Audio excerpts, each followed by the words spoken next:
اس video میں جو طریقہ بتایا گیا ہے وہ وتر کی نماز کے وہ ضروری مسائل جن کا جاننا ہم سب کے لیے بے حد ضروری ہے۔ وتر کی نماز پڑھنا کیسا ہے؟ وتر کی نماز میں کتنی رکعت ہوتی ہے؟ وتر کا وقت کب ہوتا ہے؟ وتر کی نماز سے مطابق سبھی جانکاری آج کی اس ویڈیو میں آپ کو حاصل ہو جائے گی انشاءاللہ۔ آپ سبھی لوگوں سے التجا ہے کہ تھوڑا وقت نکال کر اس ویڈیو کو آخر تک ضرور دیکھیں۔ وتر کی نماز ہر عاقل اور بالغ مرد اور عورت پر واجب ہے۔ یہ نماز 3 رکعت نماز ہوتی ہے جس کو عشاء کے وقت میں 2 رکعت سنت مؤکدہ کے بعد ادا کیا جاتا ہے۔ اگر کوئی پریشانی یا شرعی عذر نہ ہو تو وتر کی نماز کھڑے ہو کر پڑھنا واجب ہے۔ اگر کوئی شرعی عذر ہو تو پھر شریعت کے وتر کی نماز بیٹھ کر پڑھنے کی اجازت ہے۔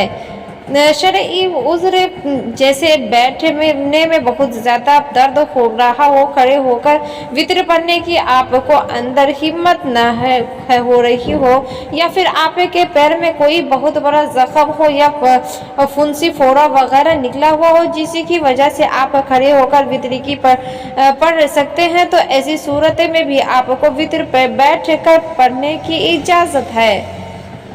ہوائی جہاز وغیرہ میں وتر کی نماز کسی طرح بیٹھے، اگر آپ ہوائی جہاز میں سفر کر رہے ہوں تو یا پھر آپ ٹرین میں سفر کر رہے ہوں اور ٹرین میں کھڑے ہو کر یا بیٹھ کر بھی نماز پڑھ سکتے ہیں، جگہ ہی نہ ہو تو پھر ان دونوں صورتوں میں وتر کی نماز ٹرین میں اور اسی طرح ہوائی جہاز میں کھڑے یا پھر بیٹھے اشارے سے پڑھیے اور پھر بعد میں اپنے ان وتروں کو دوبارہ سے لوٹائیں۔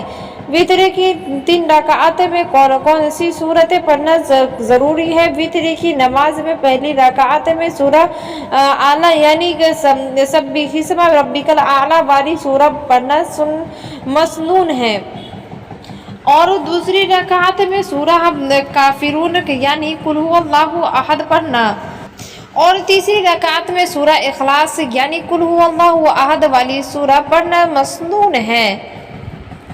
اگر یہ تینوں صورتیں یاد نہ ہو تو پھر کون سی بھی صورتیں پڑھیں؟ دیکھیے، یہ وتر کی نماز ہماری 5 فرض نمازوں کی ہی طرح ہے۔ جس طرح ہم سب پر دن اور رات 5 وقت کی نماز فرض ہے، اسی طرح وتر کی نماز بھی ہم مسلمانوں پر روزانہ پڑھنا واجب ہے۔ تو پھر ہماری یہ ذمہ داری بنتی ہے کہ ہم اس نماز میں جو یہ 3 صورتیں پڑھنا مسنون ہے جو ہم نے ابھی بتائی ہیں، ان تینوں صورتوں کو ہم پہلی فرصت میں یاد کریں۔ لیکن اگر ہمیں یہ تینوں صورتیں یاد نہ ہو تو پھر ہمیں جو بھی وہ قرآن کریم کی صورتیں سب سے اچھی یاد ہو، ہم ان صورتوں کو وتروں میں پڑھ کوشش کریں کہ ہماری وتر کی تینوں رکعتوں میں صورتیں الگ الگ ہو۔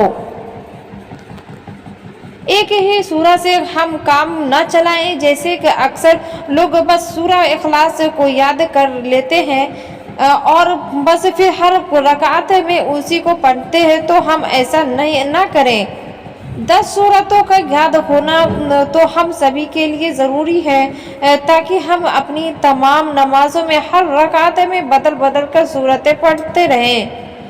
اگر آپ کو 10 چھوٹی سورتیں یاد نہیں ہے تو آپ کو اس کا لنک ڈسکرپشن میں مل جائے گا، آپ اس لنک پر کلک کر کے 10 چھوٹی سورتوں والی ویڈیو میں دیکھ سکتے ہیں۔ اگر آپ چاہیں اس ویڈیو کے آخر میں اینڈ ڈسکرپشن میں بھی اس ویڈیو کو دیکھ سکتے ہیں۔ جس شخص کو دعائیں قنوت یاد نہ ہو تو پھر وہ کون سی دعا پڑھے؟